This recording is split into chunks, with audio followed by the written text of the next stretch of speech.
Hello guys, welcome back again in today's tutorial. I would like to show to you how to make your video have a reverse effect, but on other side your video still going normal without having a reverse effect, just like a movie called Tenet. So the way how to do it is, first open your VN editor and make a new project.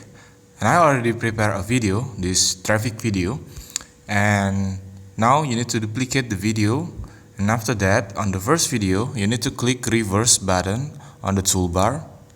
Click reverse and wait for a moment, and after that you can see there's a two video. The one is reverse and the one is normal.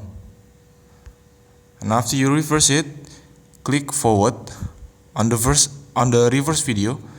Click forward button on the toolbar, and after that on the reverse video click fill button on the toolbar like this. And now you need to add a mask.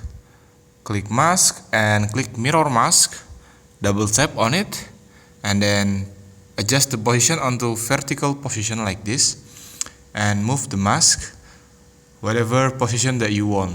For example, I would like to move it on the right side of the video like this, and after you finish, click done, and you can see the result that the right side of the video is going normal, but the left side is on the reverse mode like this. And that's the way how you to do it. Thank you for watching. Don't forget to like, comment, and subscribe. And if you don't satisfied with the results, you can expand more